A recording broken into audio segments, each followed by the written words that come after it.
Hello बच्चों आज हमारी सोशल साइंस की वर्कशीट नंबर 11 आई है, जो कि 27 अगस्त 2021 को आई है। इसमें हम अपना इतिहास का लेसन पढ़ रहे हैं। ये जो वर्कशीट है वो हमारी इतिहास से रिलेटेड है। इसमें है दिल्ली सल्तनत का विस्तार गैरिसन शहर से साम्राज्य तक, यानी कि जो पहले शहर थे वो साम्राज्य कैसे बने, ये सब हम इस वर्कशीट में पढ़ेंगे। ठीक है। 13वीं शताब्दी के आरंभिक वर्षों में दिल्ली के सुल्तानों का शासन गैरिसन मतलब रक्षक सैनिकों की टुकड़ी, यानी कि जहाँ पे जो रक्षा करने वाले सैनिक होते थे वो रहते थे, उन्हें गैरिसन शहर कहते थे। ठीक है। तो जो दिल्ली के सुल्तान थे वो गैरिसनों के निवास के लिए बने मजबूत किलेबंद शहरों से परे शायद ही कभी फैला हो। यानी कि दिल्ली का जो सुल्तान थे वो सिर्फ गैरिसन शहरों तक ही सीमित थे, यानी कि उन्हीं शहरों के पास रहते थे जहाँ पर सैनिकों की टुकड़ियाँ या सैनिकों के ग्रुप रहते थे। शहरों से संबंध था, लेकिन उनसे दूर भीतरी प्रदेशों पर उनका कोई नियंत्रण नहीं था। यानी कि शहर तक तो जाते थे ये दिल्ली के सुल्तान, लेकिन जो बहुत दूर जगह वो होते थे, प्रदेश होते थे, छोटे छोटे राज्य होते थे, उनसे उनका कोई लेना देना नहीं होता था, और इसलिए उन्हें आवश्यक सामग्री रसद आदि के लिए व्यापार कर या लूट मार पर ही निर्भर रहना पड़ता था। अब क्योंकि इनके खर्चे पूरे हो नहीं पाते थे, क्योंकि छोटे एरिया में ही रहते थे, तो ऐसे में क्या करते थे, या तो ये लूट मार करते थे या फिर ये जनता पर टैक्स लगा देते थे। ठीक है। दिल्ली से सुदूर बंगाल और सिंध के गैरिसन शहरों का नियंत्रण बहुत ही कठिन था। अब भाई जितना हम पास में रहेंगे उतना ही हम किसी पर नियंत्रण कर सकते हैं। नियंत्रण का मतलब उसको अपने अनुसार चला सकते हैं, लेकिन अगर कोई हमसे दूर होगा तो हम उसे अपने अनुसार नहीं चला सकते, अपनी बात नहीं समझा सकते। जैसे कि आप लोग जब हमारे पास क्लास में होते हो तब तो हम क्या कहते हैं, आपसे बात कर लेते हैं, लेकिन जब आप ऑनलाइन पढ़ाई कर रहे हो तो फिर कैसे हम तक रहोगे, नहीं रह सकते ना हम तक, फिर आप तक हमारी पहुंच नहीं बन पाती है।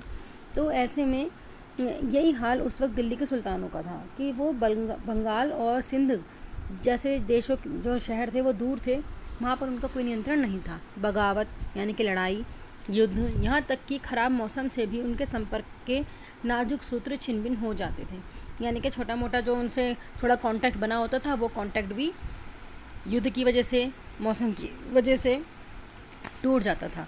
शासन को अफ़गानिस्तान से आने वाले हमलावरों और उन सूबेदारों से बराबर चुनौती मिलती रहती थी, जो जरा सी कमजोरी का आभास मिलते ही विद्रोह का झंडा खड़ा कर देते थे। इन चुनौतियों के चलते सल्तनत बड़ी मुश्किल से किसी तरह अपने आप को बचाए हुए था। और कभी कभी क्या होता था कि जो अफ़गानिस्तान में बैठी है सरकार, वो ये देखती थी कि ना ये लोग तो क्या कहते हैं कमज़ोर पड़ गए, अब ये बंगाल पे या सिंध पर अपना ध्यान नहीं दे पा रहे हैं, तो वो टूट पड़ते थे। उन पर कहने का मतलब वो उस एरिया पे अटैक कर देते थे। तो इस तरह से उनकी मुश्किलें, जो दिल्ली के सुल्तान थे, उनकी मुश्किलें और बढ़ जाती थी। सल्तनत का संस्थापन गयासुद्दीन बलबन के शासनकाल में हुआ।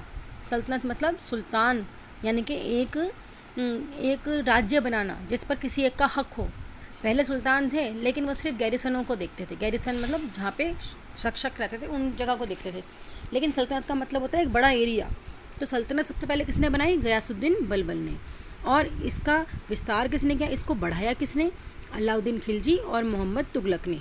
ठीक है। विस्तार के अभियान दो तरह के थे। अब इसमें दो तरह के अभियान थे, यानी किस तरह से बढ़ाया गया था वो हम बता रहे हैं। एक सेकेंड, किस तरह से बढ़ाया गया था। तो इसमें जो पहला वाला है, पहले हम पढ़ेंगे सल्तनत की भीतरी सीमा, और अगला हम पढ़ेंगे सल्तनत के बाहर की सीमा। ठीक है। तो पहला जो हम पढ़ रहे हैं सल्तनत के भीतरी सीमा पढ़ रहे हैं हम।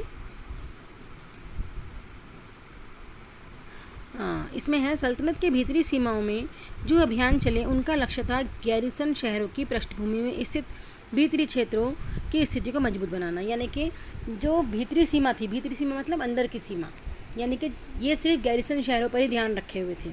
अंदर की तरफ वो सोच रहे थे कि गैरिसन शहरों को अंदर से मजबूत बना लें और हमारा काम बन जाए, हम उसी पर शासन कर लेंगे, हमें बाहर का कुछ नहीं चाहिए। ठीक है। फिर इन्होंने क्या करा, फिर आया गंगा यमुना के दोआब के जंगलों को साफ कर दिया गया। दोआब मतलब होता है जहाँ पर दो तरह के पानी मिले। दोआब दो नदियों के बीच की ज़मीन। ठीक है। तो गंगा और यमुना की बात हो रही है। गंगा यमुना के दोआब से जंगलों को साफ किया गया और शिकारी संग्राहकों और चरागाहों को उनके पर्यायवास से खदेड़ दिया गया। अब क्या करा इन्होंने, जंगलों को साफ़ किया और कहा कि जंगल की ज़मीन जो है वो हमारी हो जाएगी, हम उस पर अपना महल बनाएंगे या हम जो चाहते हैं वो हम करेंगे, खेती बाड़ी करेंगे, कुछ भी करेंगे हम करेंगे। तो जो शिकारी थे जो कि जंगलों में रहते थे, या जो चरवाहे थे जो अपने जानवरों को चराने के लिए जंगलों में जाते थे, उन सबको इन्होंने उनकी जगह ले ली उनसे। ठीक है।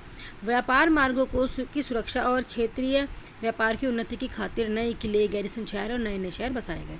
अब जब इन्होंने देखा कि हमने जगह तो इकट्ठी कर ली, लेकिन इस जगह का हम करेंगे क्या, तो इन्होंने क्या करा, नए नए किले बनाए, है ना, नई नई दुकानें बनाई, नई नई चीज़ों को बेचने लगे, जिससे कि दूसरे शहरों से भी लोग आकर यहाँ पर इकट्ठे होने लगे और इनकी आमदनी होने लगी। क्योंकि ये सब इन्होंने कराई इसलिए था कि इनके पास पैसे बनने चालू हो जाए, इन्हें लूटमार ना करनी पड़े।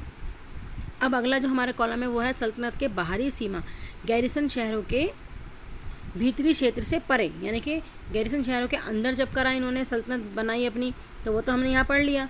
अब वो कह रहे हैं गैरिसन शहरों के बाहर बनाई। अलाउद्दीन खिलजी के शासनकाल में दक्षिण भारत को लक्ष्य करके सैनिक अभियान शुरू किए हुए, यानी कि दक्षिण भारत, यानी कि जहाँ पर अब तमिलनाडु है भारत में नीचे की तरफ, जो हमारा भारत है उसमें ऐसे बनता है ना, तो जो ये वाला एरिया होता है ना, नीचे वाला एरिया, यहाँ पर वो है श्रीलंका, जो नीचे वाला एरिया होता है वो हमारा दक्षिण का एरिया होता है भारत के नक्शे में। ठीक है। तो इन्होंने बोला कि जब अलाउद्दीन खिलजी था उसने क्या करा, दक्षिण भारत के क्षेत्र को सैनिक अभियान शुरू किया, और ये अभियान मोहम्मद तुगलक के समय तक अपनी चरम सीमा पर पहुंच गया। जैसा कि हमने पहले ही बताया था कि सल्तनत का स्थापन जो था वो गयासुद्दीन बलबन ने किया था, और इसको बढ़ाया किसने था, अलाउद्दीन खिलजी और मोहम्मद तुगलक ने। तो अलाउद्दीन खिलजी ने दक्षिण भारत में सैनिक अभियान चालू करा, और इस अभियान को आगे किसने बढ़ाया, मोहम्मद तुगलक ने। इन अभियानों में सल्तनत की सेनाओं ने हाथी, घोड़े, गुलाम और मूल्यवान धातुएं अपने कब्जे में ले ली थी। अब वहाँ पर भी ये लूटमारी कर रहे थे। इन्होंने क्या करा था, इन्होंने बहुत सारी चीज़ें अपने कब्जे में कर ली थी। मोहम्मद तुगलक के राज्यकाल के अंत तक इस उपमहाद्वीप का एक विशाल क्षेत्र इसके युद्ध अभियान के अंतर्गत आ चुका था। यानी कि जब ये लड़ रहे थे तो उन्होंने अपने अंडर एक बहुत बड़ा एरिया ले लिया था। दिल्ली सल्तनत की सेनाओं ने शत्रुओं की सेनाओं को परास्त किया और शहरों पर कब्जा किया, क्योंकि दिल्ली सल्तनत यानी कि बलबन, जो गयासुद्दीन बलबन वगैरह थे, इन लोगों ने दूसरी जगहों के सैनिकों को परास्त किया और उनके शहरों पर कब्जा कर लिया। इसके सूबेदार और प्रशासक मुकदमों के फैसले सुनाते थे और साथ ही किसानों से कर वसूलते थे। और जब इन्होंने अपनी सेना को वहाँ भेज दिया जहाँ पे जो शहर इन्होंने जीता था, वहाँ पे अब ये टैक्स वसूलने लगे। जैसे कि मैंने पहले बताया कि पैसों की वजह से ही दूसरे शहरों पर अपना कब्जा करते थे। अब हम पढ़ेंगे ये वाले जो वर्ड्स दे रखे हैं, ये इंपॉर्टेंट होते हैं, एक नंबर में आ जाते हैं। पहला है भीतरी प्रदेश। जैसे मैंने बताया था, किसी शहर या बंदरगाह के आसपास के इलाके जो शहर के लिए वस्तुओं और सेवाओं की पूर्ति करें मतलब शहर में रहने वाले लोग जहाँ से वस्तुओं और सेवाएं प्राप्त करते हों, उस एरिया को भीतरी प्रदेश कहते हैं। गैरिसन शहर, किले बंद बसाव जहाँ सैनिक रहते हैं, ऐसी जगह जहाँ सैनिक रहते हैं। पहले ही बता दिया था, रक्षक सैनिक की टुकड़ियाँ जहाँ रहती हैं उसे गैरिसन शहर कहते हैं। दो नदियों के बीच का जगह। ठीक है। अब हम क्वेश्चन आंसर देखते हैं इसमें। निम्नलिखित प्रश्नों के उत्तर दो। दिल्ली सल्तनत से सुदूर दो गैरिसन शहरों के नाम बताओ। तो वो कौन से थे? सिंध और बंगाल। ठीक है। किसके शासन के दौरान सल्तनत का सबसे अधिक विस्तार हुआ? सबसे ज़्यादा विस्तार किसके शासन में हुआ? अलाउद्दीन खिलजी और मोहम्मद तुगलक। ठीक है, क्योंकि उसने ये नहीं पूछा कि सल्तनत का स्थापना किसने करी, उसने कहा विस्तार किसने किया। सल्तनत की भीतरी और बाहरी सीमा से आप क्या समझते हैं, तो आप बता सकते हैं। ठीक है, बाहरी सीमा और भीतरी सीमा किसे कहते हैं? ठीक है ना। भीतरी सीमा का हमने बता दिया था कि वो ये वाला, इसमें ये वाला आ जाएगा, ये वाला गैरिसन शहर और ये वाला। ठीक है ना, तो ये हमारा भीतरी और बाहरी सीमा आ जाएगा। इसके साथ ही हमारी ये वर्कशीट पूरी होती है। अब आपको कोई भी दिक्कत हो तो आप मुझसे पूछ लेना, और इसमें आप पूरे क्वेश्चन आंसर इसके करके सेंड करेंगे, मैं चेक करूँगी। ठीक है, जो मैं आज काम भेज रही हूँ वो मैं परसों सेंड करूँगी आपको, और जो आपका पहले का काम है वो मैं आपको कल शाम तक सेंड कर दूँगी। ठीक है, सब बच्चे अपना काम पूरा रखेंगे, सब बच्चे अपना काम चेक करेंगे। ओके।